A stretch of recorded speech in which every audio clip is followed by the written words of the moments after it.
thinking they might. I wait for them, but there's a lot to do today. We have a lot on the Sure. agenda. So I'll just get started and, they'll just have to jump in as they can.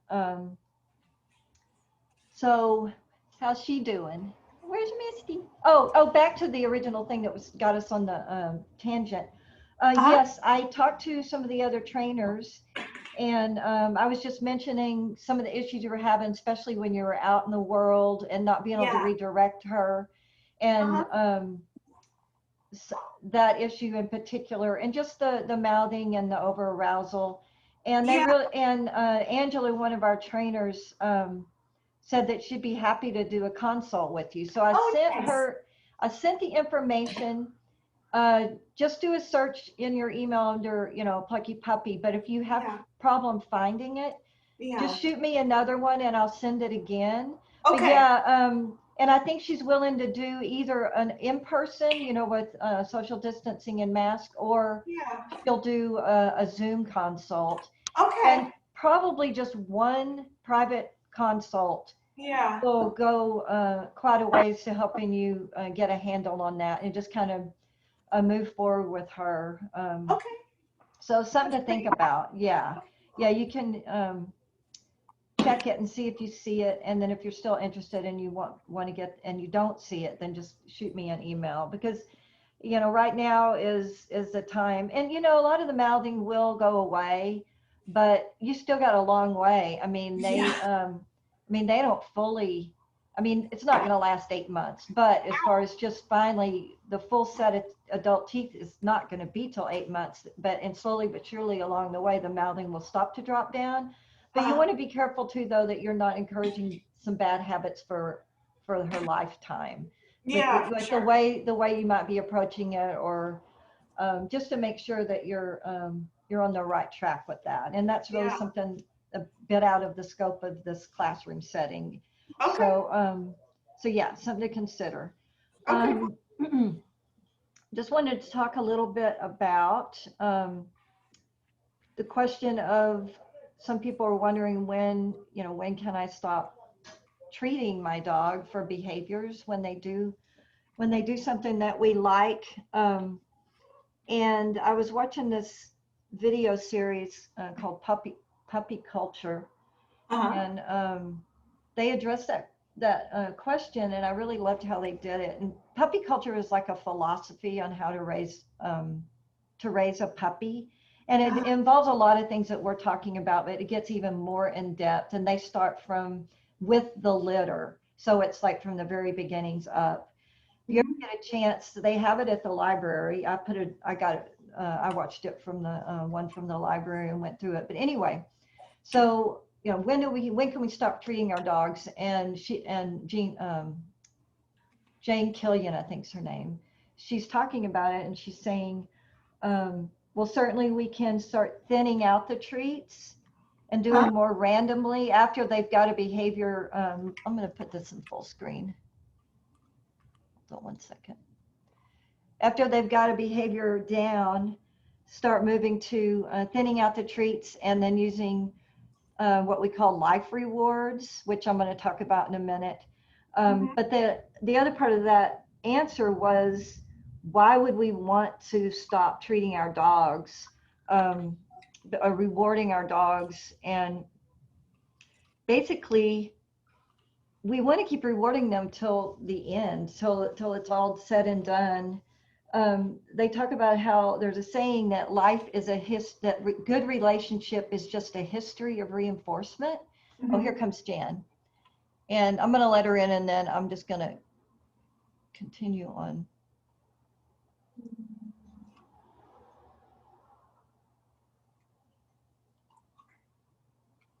Just going in here.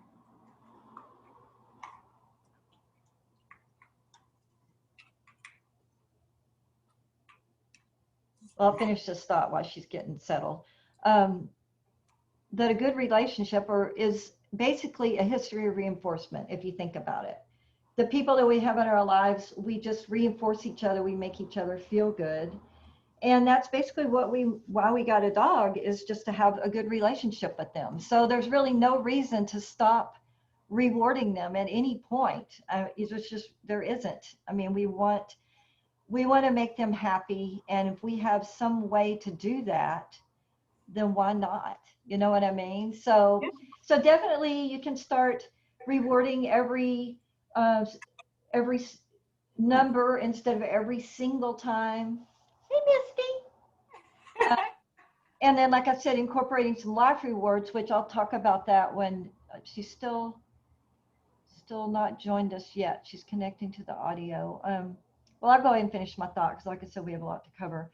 Incorporating life rewards, and basically, that's thinking about things that your dog likes to do, and using that as leverage to get them to do things that they don't so much, are way less likely to do. There's something called a PREMAC principle, which is just that, using behaviors that they're highly likely to do as rewards for doing behavior that they're less likely to do. Basically, it's the grandma rule. If you eat your veggies, you get your dessert. And people really go crazy with the PREMAC principle and do take it really far in advanced. But the simple idea can be used very easily by anyone. And that, like I said, is because it's just the grandma rule. A classic example of the PREMAC would be the elements of fetch. And if you think about it, what are the elements? Chase the ball, drop the ball. So which one are they highly likely to do? That's chase the ball. And what are they less likely to do is drop the ball.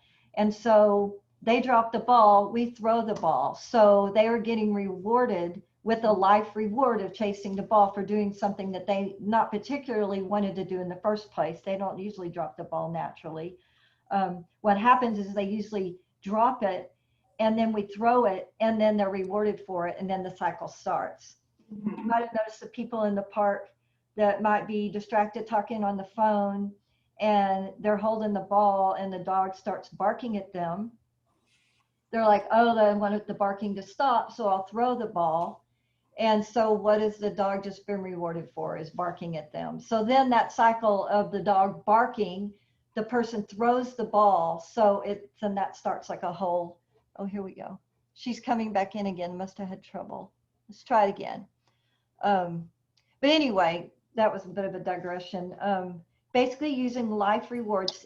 Be thinking about what Misty really loves to do, and think about using that as leverage to get her, like ask for a sit, get a sit, and maybe release her to play with the tug toy, or release her in the backyard if you have it. Just the idea of trying to pair up the things that you would like her to do with the things that she would like to do with the things that you would like her to do. Trying to get you in that headset. And that you don't always have to use treats. There's just so many other ways that you can reward her. Hi, Jen. Hi, Joe. Hi, sorry for There late. you are. Logging on. Lost you a little bit. At our end, not your end. What's that?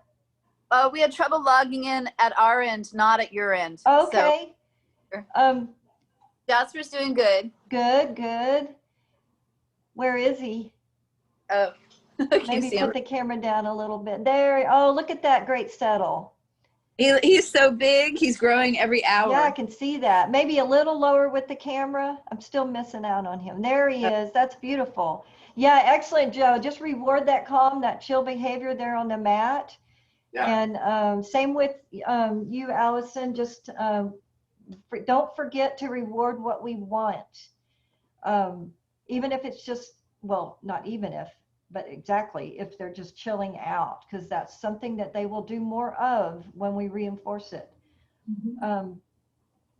So we were talking about incorporating life rewards. I'm not going to say everything that I was saying at the beginning, but Right. I just wanted to touch on it because we do have a lot to cover today. But I just wanted to get you guys thinking about using some life rewards instead of always using treats. In other words, thinking about some things that Jasper really likes and using that as leverage to get Jasper to do some things that he isn't as likely to do. For example, asking for a sit, then releasing him to play or releasing him into the backyard if you have one. Okay. Just kind of pairing up those two things so that you don't always have to use treats. There's other ways to reward your dog in a day-to-day basis, not even just, in your quote unquote training sessions, but just throughout the day. Think of things that you can do. Think of things that he really likes to do and use that as a reward, as opposed to always having to hand over a treat. Just kind of trying to get your brain moving in that direction. There was a little bit more to it, but we got a lot to cover, so I'm going to get moving on here. Again, just don't forget to mark and treat those calm behaviors, settling. And so we're gonna move on. We're gonna introduce stand today. And the reason we like to do a third position is because dogs get used to patterns and they can really quickly start anticipating what we're going to ask. And if you're just doing sit and down, it will be harder for them to start discriminating between the cues. They're just going to be tossing out behaviors thinking they can second guess you. And if you start, when you're working on your sits and your downs and you interject a stand in there, they're going to have to think. They're going to have to think about it, which is going to help them learn to discriminate the cues and not just be guessing, because they are masters of patterns. And I'm going to sit. Oh, what's that? Oh, Jasper just loves food. He's like, I'm going to sit down because I think and it's a great thing that he's throwing out that sit as a default behavior, because when they're sitting, it's a calmer behavior, and they're not getting into trouble jumping and doing other things you don't like. But we want to make sure that we teach them what the sit cue means, so that he doesn't just think everything means sit. Down means sit. Sit means sit. Blue means sit. Supercalifragilistic means sit. So we just want to teach him. We want to discriminate those cues. So we're gonna interject a third behavior. And also stand can be really good, like if you're at the vet and the vet really needs him to stand up, him or her to stand up, so they can listen to their chest. There's various times. I don't think you guys are going to be taking your dogs to the groomer, but except maybe for a bath. But also there might be times when if you did take them to the groomer, even just for a bath and a furminate, they would want them to stand up so they can better get to them. So stand can be a great behavior to have. If you don't want to do the stand, don't worry about it. But we'll work on it today. And again, if you just don't feel like it's something that's necessary in your life, then just work on what you feel like is important. But it will help you teach the other behaviors as well if you just add a third cue. So I'm just going to do a quick demo with Lolly. But just to walk you through it before I grab her, I'm going to trust speaker view today. Been having a hard time with that the last couple of classes. It's not showing. Check. Yep. So weird. Check. It shows everyone but me. Very strange. Oh well. So do I look tiny on the screen to you, or am I in big? Big. Okay, that's all that matters. So you can put me in speaker view from your end, but obviously for some reason I'm not able to do that on my end. That's just a new problem that's just developed, so I don't get it. Okay, so I'm going to demo without Lolly, and basically I'm going to take a treat. We're going to start with a lure because we're just starting to teach the behavior. I'm going to take a treat and I'm going to put it. It's easier to do this from a sit. Stand is a little more difficult. I'd probably start with the sit. I'd get them into a sit. You don't need to reward that because we're actually working on a different behavior. No big deal if you do. Put them into a sit, put the treat at their nose and pull it straight out. Mark and treat from the, actually just mark and give them the lure because we're starting with the lure. At their nose, straight out, parallel to the floor. So basically we're just pulling them out. So I'm going to use Lolly here for this.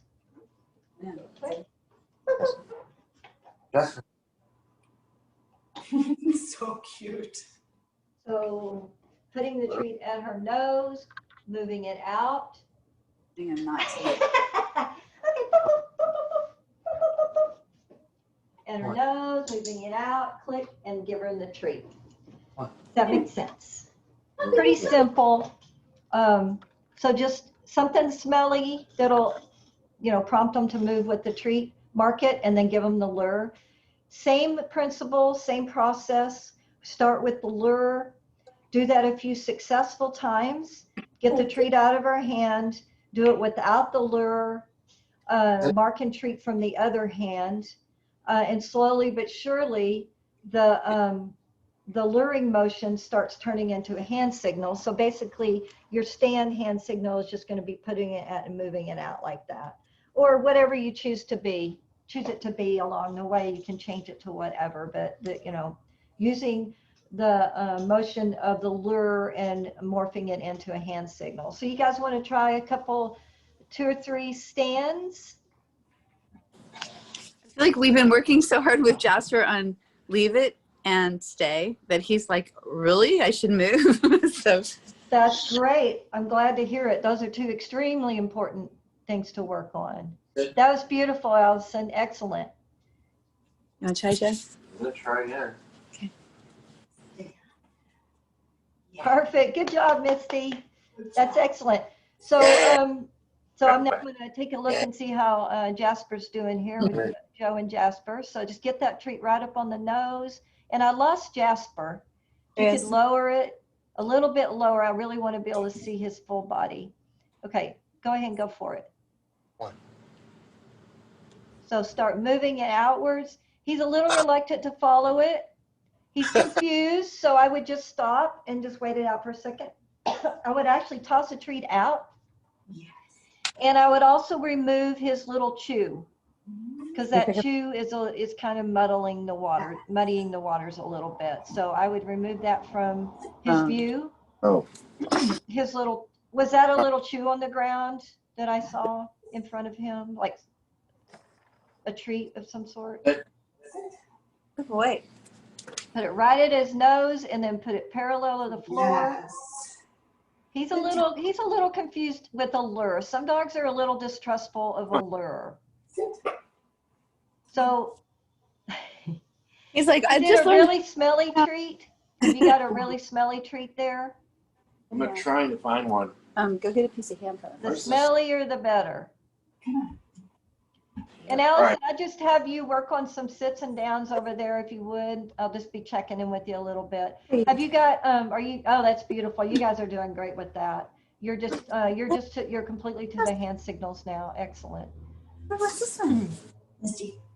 We'll try it one more time with Jasper, and then we're going to leave it alone because I don't want him to get frustrated, but you guys can just so you understand the mechanics, that you can practice it. He's a little reluctant to follow the lure, and that's Yeah. yay! You just needed something smellier. Yeah. So perfect. Just keep working working on that, and then on your sits and downs, just make sure you're working towards getting the food out of your hand and working towards just having the hand signal. Next week we're going to add the verbal. What, reset them? Yeah. Yeah, and definitely just toss a treat to reset him. And if he's getting frustrated, just turn away and just give him another chance. Jasper, come on. And I think he's done with that for now. You got one success, and I would end on a high note with that.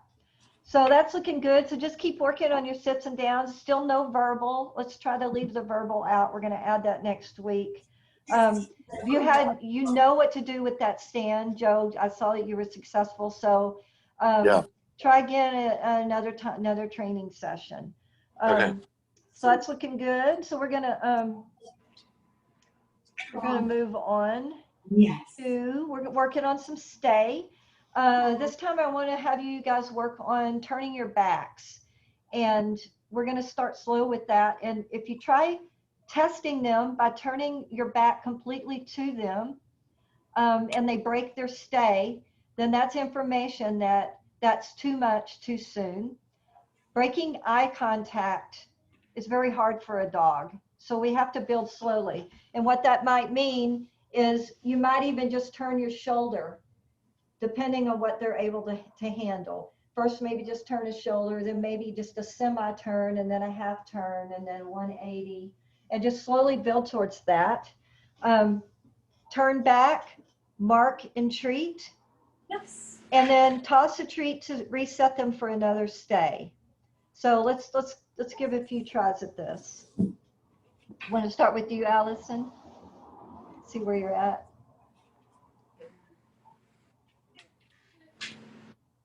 You can put them in a sit or a down, whichever they're more comfortable with.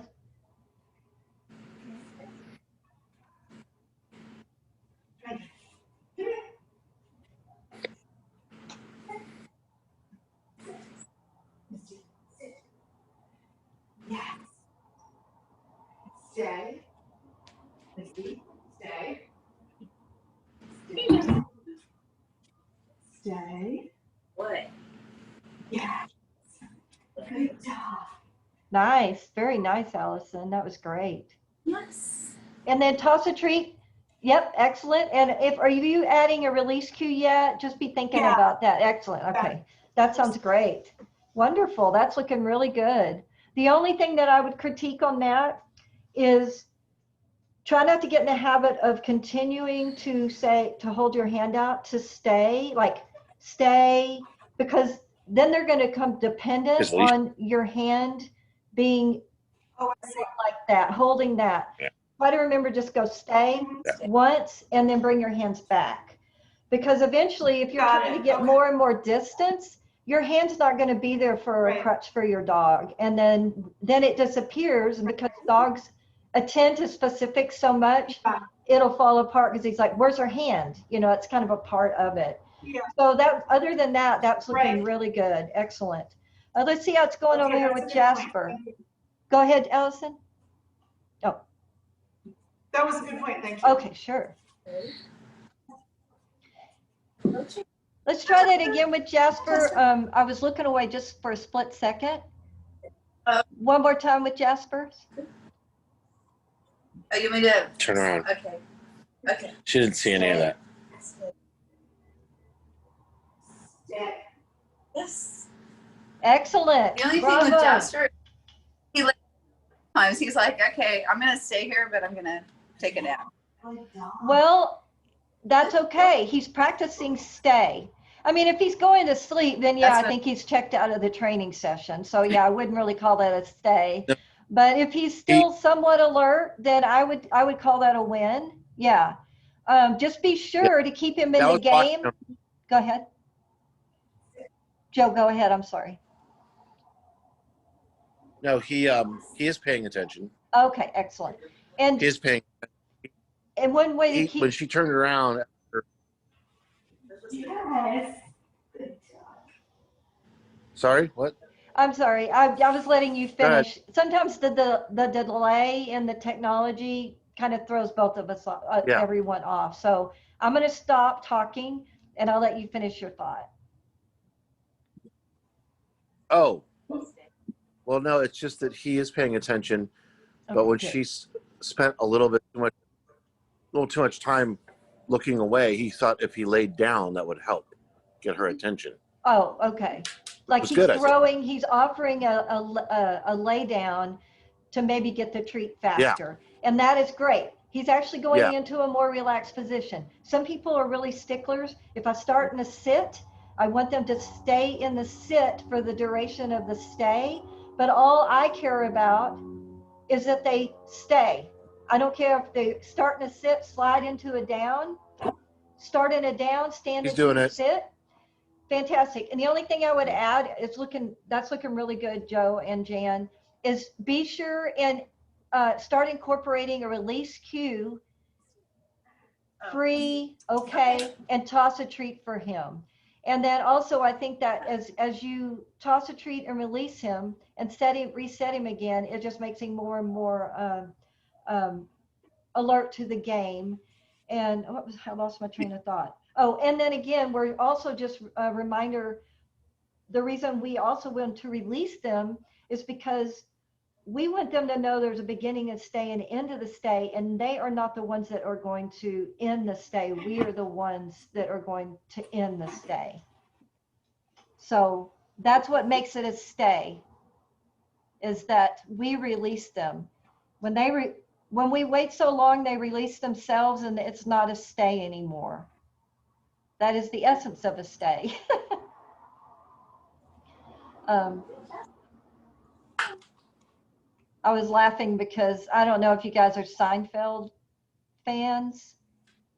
Yeah, we know about Yeah, there Seinfeld. was an episode that I will never forget, and Jerry was at the airport and he was trying to get his car, and he had a reservation, and they're going, we have the reservation, but we don't have a car available. And he's like, well, what is a reservation then if you don't hold the reservation? I'm like, anyone can say, yes, we're taking the reservation, but it's the holding of the reservation that makes the reservation. Anyway, sorry, that's always cracked me up. I'll never get over it. I remember that episode. Yeah. That's a good one. It's like, and I have thought of that in many situations in my life. I'm like, well, I mean, that's, you didn't really do the thing.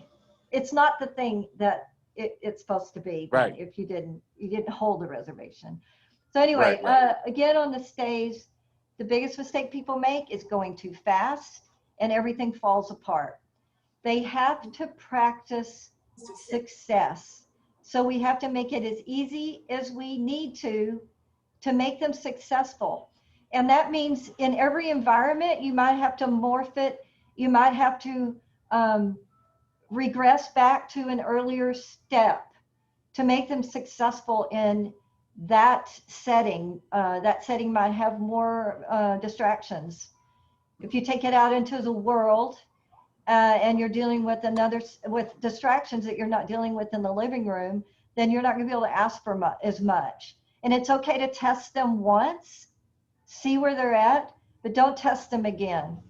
That's not training, and it's not going to move you forward. If they keep failing, it's really just a waste of time. And it's more than that. It's actually detrimental. It's detrimental to the dog, and it's frustrating for us too. So it's just, none of it's good. Rule of 5, get 5 right. You can make it harder, 3 or 4 out of 5.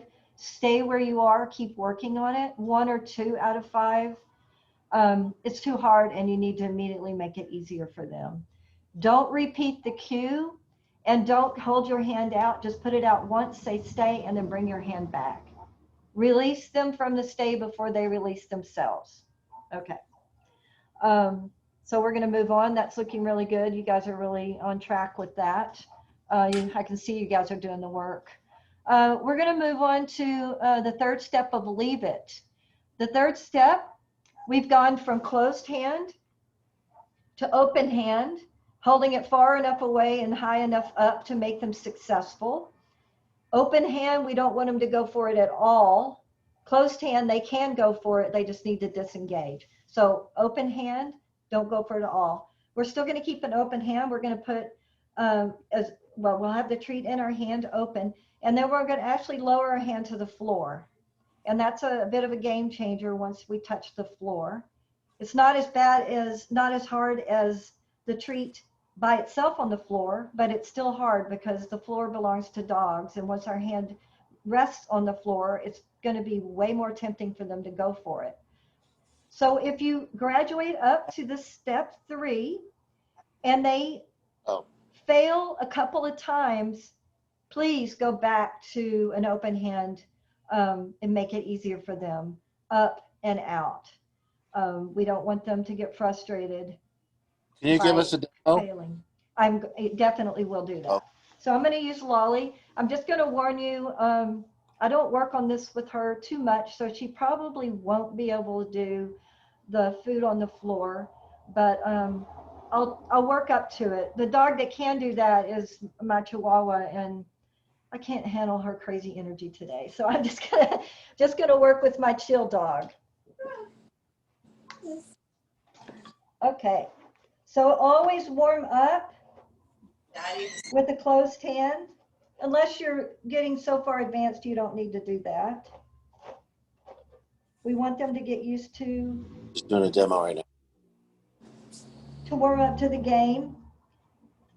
Start with a close Always squeeze. pause after you say the leave it, but we're working towards adding the leave it closer to the presentation. But right now I'm still saying it before.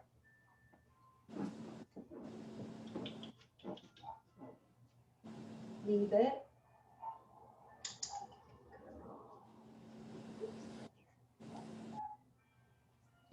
I'm going to do one more closed hand. Leave it. Good girl. So I'm going to do an open hand. Leave it. I made that really easy for her because she's not so good at this game. So leave it. Wow, you're impressing me. Very good. Slowly I'm going to, there would be incremental steps of you getting closer to the floor, but I'm going to go ahead and go right to the floor. Leave it. Oh, she's already getting in. She's already getting revved up to go for it. Whoops. I'll do it one more time and I won't push it. Leave it. Whoops. So I'm back to, I'm just going to walk away and I'll reset her.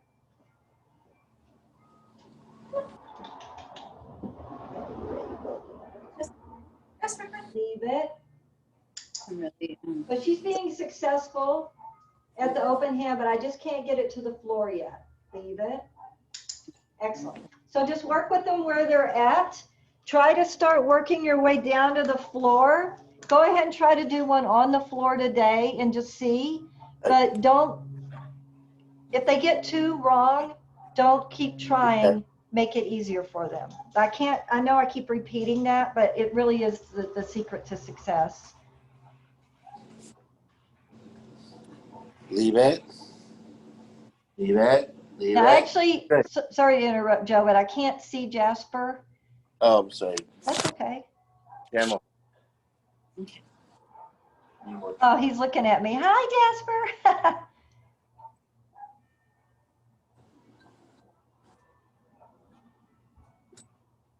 Yeah, that's looking better. Leave it. Leave it. Is there a treat in your hand? In this one. Oh, yeah, you want to make sure you have it. I'm sorry, which one are you doing the leave it with? I'm sorry, I missed the mechanics. Leave it with my right hand. Okay, actually, you need to have a treat in your hand that you're doing the leave it with. Does that make sense? So in other words, so which? Leave it. Leave it. Good boy. Okay, so let me look at that one more time. Leave it. Leave it. Good boy. Great. So there was a treat in your leave it hand, right? Okay, I just couldn't see it. That looked great. And you corrected yourself, Joe. That was great. Your hand that's going to treat him, definitely keep that one up by your body and not hanging down, because Jasper is so food motivated, he will get tunnel vision and he will just focus. Leave it. Good. Excellent. So start working towards going closer to the floor, and I would get far enough away from him to make it easier. And then go ahead and try resting your hand on the floor. Leave it. I go ahead and reward that. There was a split second where he didn't go for it. But let's try it again. And if he goes for it this time, then we're going to make it easier for him and lift your hand back up. So try that one more time. Got him. Hold on. Leave it. Leave it. Good boy. Great. That looked great. Boy. Excellent. Good job. The only thing that I would do different is try not to repeat the leave it, because what happens when we repeat it, we humans have a hard time with that. You're not alone, Joe. Don't worry about it. We all have a tendency to keep saying it over and over again. We think it is more effective, but actually it's not, because what happens is they start tuning us out. Because dogs are really good at tuning us out because we talk too much. So if you repeat it, he's going to just start ignoring it. So I'd say it once and once only. Leave it. Good boy. Nice. That was excellent. Okay, Allison, Misty's up. She's like, I'm just getting over. Misty, come back over here. That's cute. She's like, I'm getting in. Okay, come on. Misty, leave it. Beautiful. Right up. And I would, that was fantastic. Let's try that again. Misty, leave it. Beautiful. And you know, Allison, too, what I liked, and I haven't actually pointed this out yet. She looked at your hand and then she looked at you and then you marked and you rewarded her. Perfect. Because that's actually what we're going for in the end result is for them to see the thing on the sidewalk, the, you know, the leave it thing, whatever it's going to be in real life, and look at us. So you're to the point now. I would always wait for that look if you can. Okay. And Okay. that's what you're going to reward. And same with you guys. I don't notice yet whether Jasper's starting to look at you, but as soon as you get that first look, I would try to start holding out for the look and start building from there, because that is the end game that we're going for, is the look at us. Hey, what you got? You know, when it, you know, so that looked really good. And she's like, now I get to go chew on my thing. Look at her. She's turned away from you. She's like, I'm not going to pay any attention to all this business going around. I got my business over here in the corner with my Chewy. So he's not looking at you yet. So I go ahead, mark and reward it. He will. It'll start happening. Okay. Yeah. Just kind of have that in the back of your mind. He's doing, just so you know, that is looking really good. He's really food motivated and he's watching that treat. But he's going to start switching. When you don't give it to him, he's going to start looking up at you. They always do. And then you mark and reward that, and then try to start waiting for that in the future. That will just kind of be your building blocks. A major building block in the scheme of things. All right, you guys, that's looking really good. Just don't forget, when you're out in the world, don't use leave it right now. Only use it in your training sessions, because you don't want them to fail out there in the world and start tuning and basically call it poisoning the cue, because and tuning it out. Because if you use it and they're unsuccessful, that's exactly what happens. It becomes what's the word I'm looking for? Not unimportant, sorry. Whatever, doesn't matter. They get kind of sensitized to it or something. But Well, I mean, they just get habitualized to it, and it doesn't mean anything anymore. It's just not relevant. Thank you. I love it. There's hope for me yet. Relevant. It's not relevant. Becomes irrelevant. Okay, so we're going to work on mat targeting. We started on that. We already started on that. Just to go over it again. This is a behavior that we wait for them. The learning is in the waiting. Some people teach mat targeting and they like to lure the dog onto the mat, which can work. Usually takes a little longer, but we like to let the dog choose to go to the mat and then reward them when they do, and they learn a lot faster. The more we give dogs the option of choice, the faster they learn. So what we started out doing was waiting for them to go target the mat, and then it's my crow friends out there. I have a family of crows. I don't know if you could hear it on the yeah. She jumps, the female jumps on my back and hangs out. Oh yeah, I've known her for 3 years. She sits on the balcony with me, and I play my guitar and sing, and she sings along. I've known the family for 3 years, and they go for walks with me and the dogs. Like right by the dogs, they just hop along. It's hilarious. you should be on YouTube beyond even just the wonderful things you do to help us. Oh, that's what. Thank you. I have been starting to try to capture more and more of my relationship with them. I got a neighbor videotaped her on my back the other day, so that was nice, because it's hard for me to film it when it's happening. But Yeah. yeah, I love them so much. And I've been working on training her to jump on my back, and I'm working towards getting her up on my shoulder. So Your we'll dogs, see. the Huh? dogs don't get her or anything? No, they trust me not to let my dogs get them, and my dogs don't care anymore. They just like they're so used to the crows. I mean, they don't get even within that close, and they just are like, cool, we're going for a walk together. One of the chihuahuas out of the blue once in a while will lunge at him, but they just kind of, it's almost like they're laughing because he's really little, and they're just like, oh, Tammy won't let, they trust me not to let them, to protect them. We have a really good bond. That's Anyway, great. so wait them out, wait till they go to the mat, feed the mat, reward the mat. We're building value in the mat, feed multiple treats to the mat, and then release cue, toss a treat off, reset them, and start again. Do we use a word with Matt? You can, once you get your dog to reliably target the mat, they know, you can tell. It's not like, oh, I accidentally touched the mat, but they know I am going to the mat because I know I'm going to get treats. When you see that starting to happen, then as they're moving towards the mat, you can add a cue. Go to your mat, go settle, just mat, whatever is your choice.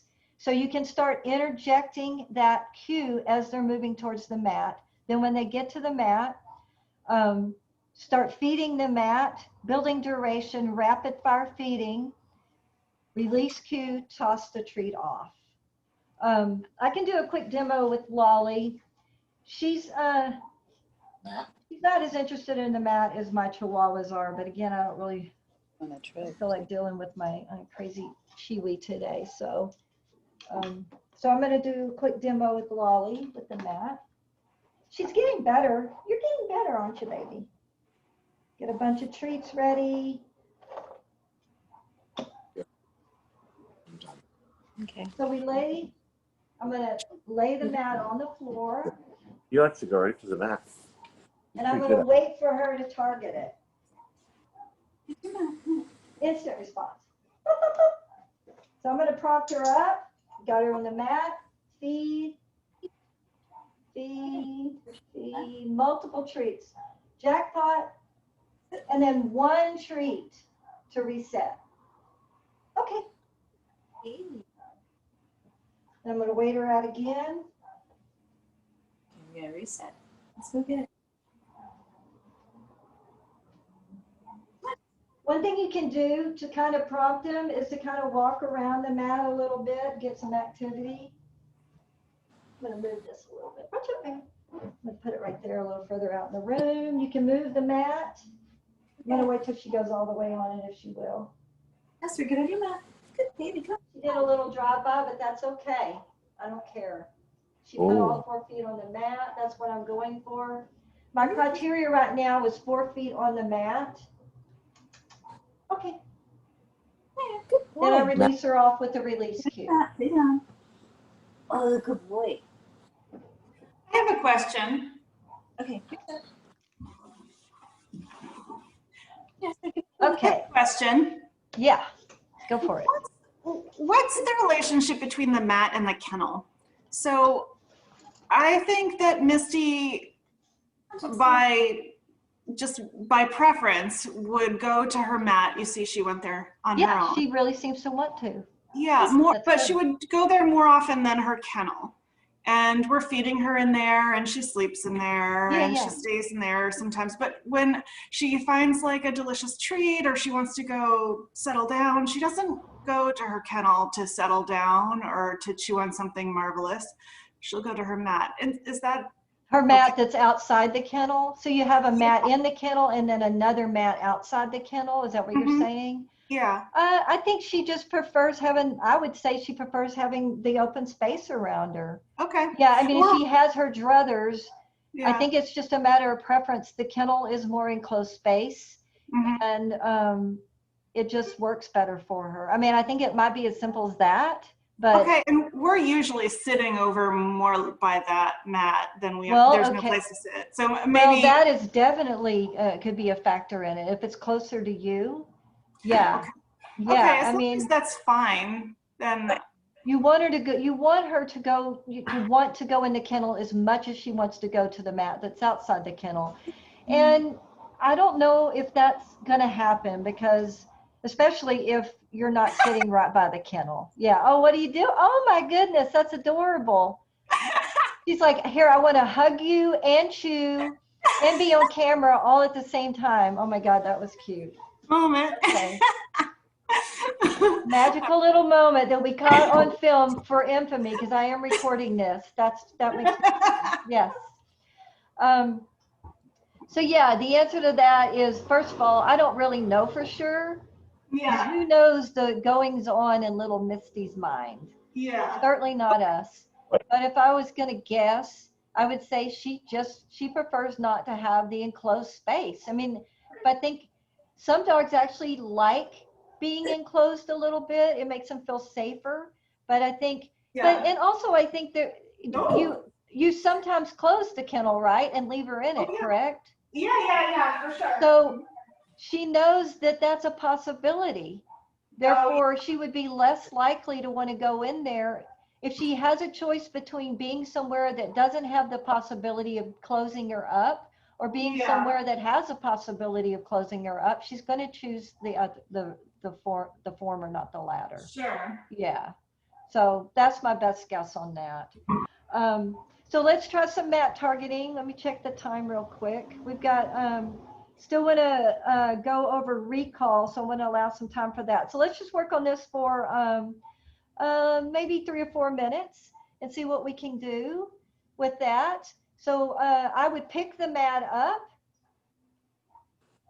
reset the mat, and it looks like she really likes to go to that mat, Allison. So I would start working on interjecting a cue for her because she seems to really be vacuuming. So when you see her start heading towards the mat, go ahead and add a cue.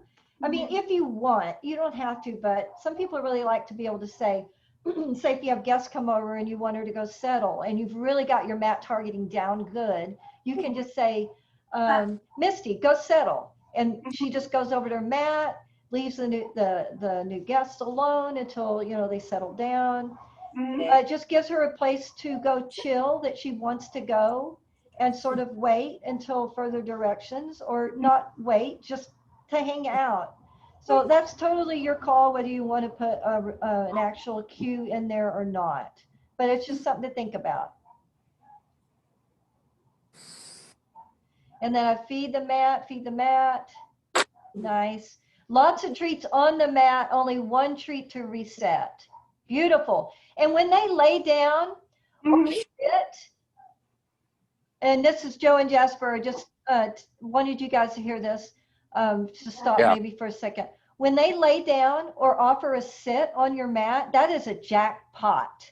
I want them to get the best treats, rapid fire rewards, because ultimately what we're looking for is for them to feel comfortable enough to lay down and chill on the mat. That is the end goal.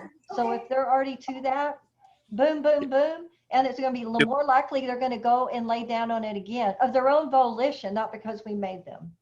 Yeah, he knows he's doing it, and he knows what it is. That's fantastic. So if you guys want to, now what you need to do is toss a treat and get him off the mat, because we want to keep doing repetitions so that we know that we're teaching him, not where we've only done one repetition. Now he's just hanging out there because he wants to just hang out there, which is fantastic. But we want to keep working with him on suctioning to that mat. Misty.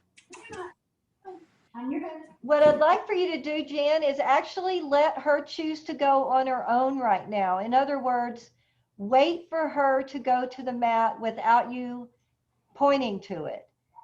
And the reason for that is we're trying to give her a choice. Right. And in the choice, Maybe there's a lot of learning in that. So just wait her out. Okay, I see a bit of a problem right now. I would pick up the mat and move it more into the open part of the room. And I think you're going to get, and then when she goes onto it, there it is, right there. Wonderful. And I would feed the mat, not her mouth, because we're building value in the mat. Oh, Okay, Yes, so on the mat. Put it on the mat. All the Oh. good things happen on the mat. Okay. And then toss a treat. Huh? The magic mat. Yes, the magic mat. I like that. Now we want to toss a treat off. Excellent. And now we're going to wait her out to go back to the mat again. Yeah, and you can always move the mat around, Joe. Exactly. Boom, boom, boom, boom, boom. Yeah, there it is. Beautiful. I have multiple treats. And then one treat, toss off. okay. Yes. Fantastic. Okay, you guys, that's looking really good. Okay, I want to move on. To recall. Right now, your puppies are more likely to stay near you, but as they get into adolescence, the world becomes more and more attractive to them. They're going to be more and more distracted. So we need to work on them honing in on you now when it's easier, before they start becoming enamored of. In adolescence, they get a lot of hormones going, and they're going to start wanting to wander off more, and you just become a lot duller to them. So super high value treats for recall.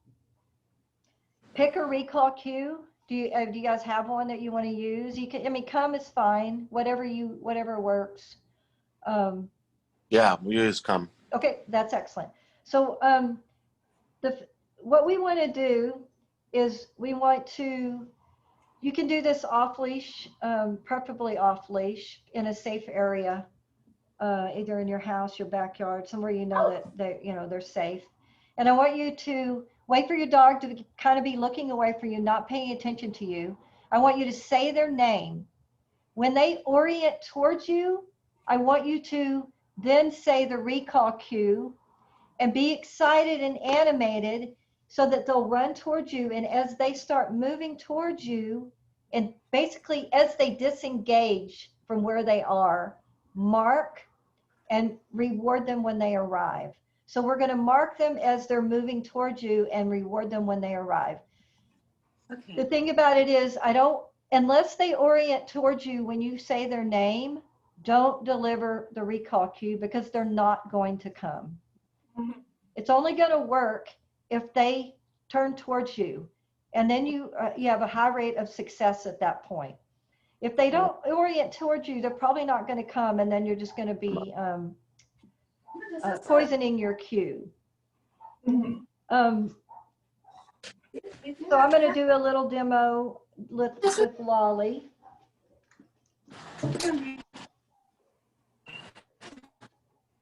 I'm going to toss a treat off just to kind of get her not looking at me.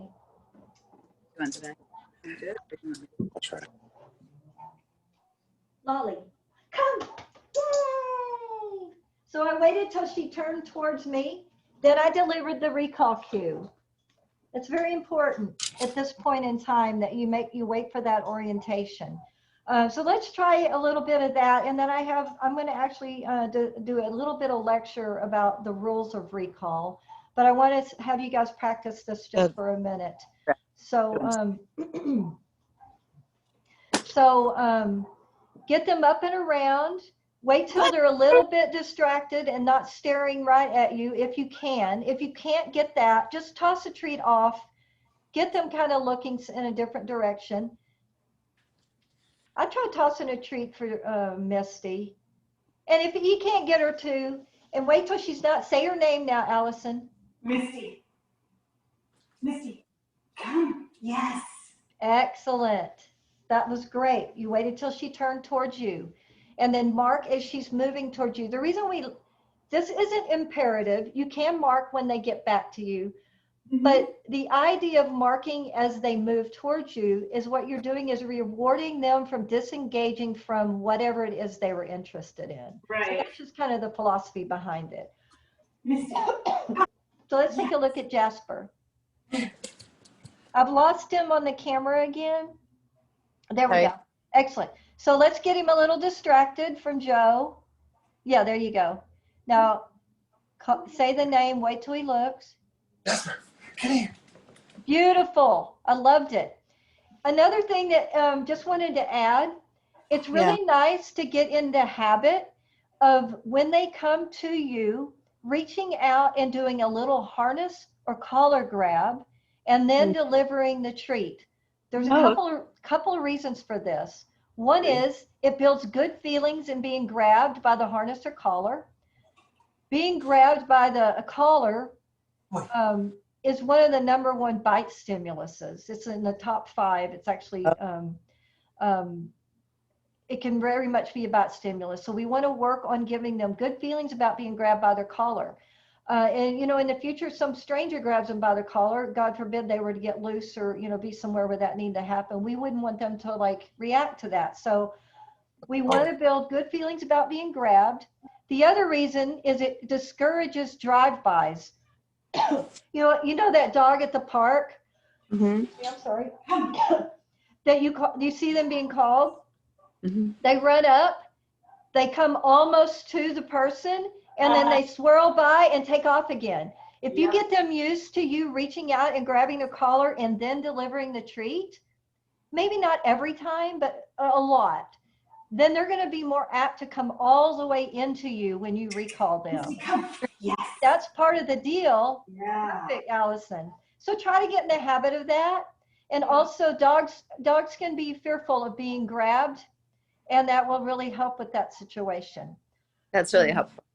So I wanted to, one more time to clear my throat. Sorry for that. Okay. Misty. Yes. Beautiful. That looks fantastic. Excellent. Okay, so I'm going to do a little bit of lecture here at the last 5 minutes. I want to talk about, so you can go ahead and give Misty and Jasper their chews and just let them check out because we're done with them for the day. The 5 rules of recall. Okay. Never call your dog for anything they don't like. And what I mean by that is, say you needed to give them a bath. Hang on, I lost Joe and Jan. Oh, they're just unmuted and turned off their camera, I think. Oh, okay. I lost their picture too, but that's okay. Okay, can you guys still hear me? They're muted, so if they could, they wouldn't be able to say so. That's true. Okay, I'm just going to hope that they are on board. 5 rules. Yeah. Can you hear me? Yes. So weird. Okay. I just can't see you, but if you can hear me, that's all that matters. Okay, never call your dog. Okay, go ahead. Never call your dog for something he doesn't like. So for instance, you need to give your dog a bath. Don't call them for that. Because if you call them and then take them and give them a bath, assuming they don't like a bath, there is the rare, especially labs, if you're going to find the rare one, it might be a lab that likes a bath. But usually like my lab mix would swim in any river or lake, but immediately if there was a bathtub involved, it was a death sentence. So yeah, did not like it at all. So in essence, you've punished your dog if you've called your dog and then taken it and put them in the bathtub. Behaviors that are punished go down in frequency. Therefore, your dog is going to be less likely to come to you the next time. So do not call your dog for something he doesn't like. And the things that he doesn't like, remember, it's subjective. It's the things he doesn't like, not the things you don't like. So Misty's on the run. I'll wait for Allison to get back here. And I will repeat these 5 rules at least one more time before it's all said and done. And they are in your homework. Okay. So don't call them for something they don't like, and keep in mind what your dog doesn't like, not what you don't like, because that's all that matters. So if you can't go get your dog, what do you do? I mean, if you can't call your dog to you, what do? You go get your dog. You just go get them. It's real simple. It's not a big deal. You just go get your dog and take them to the bath or whatever it is. Don't call them out of play. Eventually, when you have a PhD recall, you can call your dog out of play, because they will have been rewarded so many times for coming to and responding to your recall that the few times that you called them and then punished them will not be what they remember. But you got a long way to go before you get there. So just don't call them for something they don't like. Rule number 2. I'll make sure he doesn't. Only call your dog when you're fairly sure they're going to come. I know that sounds kind of weird, but we want them to practice success. If you call them over and over again and they don't come, you're not building a recall at all, not even close. They are practicing ignoring their recall. So we want to make sure they look like they're going to come, and then we call them and they come and we practice success. That's why I wanted you to wait for your dog to orient towards you before you added the recall cue. In other words, if your dog has its nose buried in something like in a bush or shrubbery or a piece of something on the ground that they've decided is the best smell ever, that wouldn't be the best time to try to call them. Or they're in the middle of playing with their friend, not a good time to call them.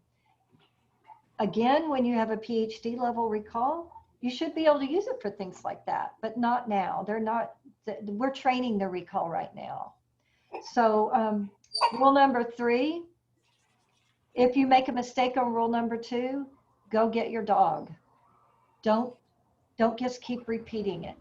Which brings me to rule number 4, don't repeat the cue. You can make prompting noises. You can slap your thighs. You can throw a party. You can be a circus, make silly noises. But don't repeat the cue. They're going to tune you out.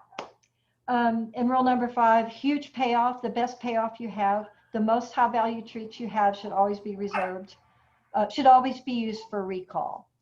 So that wraps it up. That's in your homework, which don't forget to look over. And there's a handout in your homework called Preventing Dog Bites. And I would highly recommend that you guys look over that. It's an extremely informative handout on that subject matter.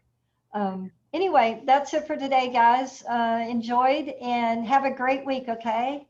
Thanks. Take care. You too. Bye-bye. Bye.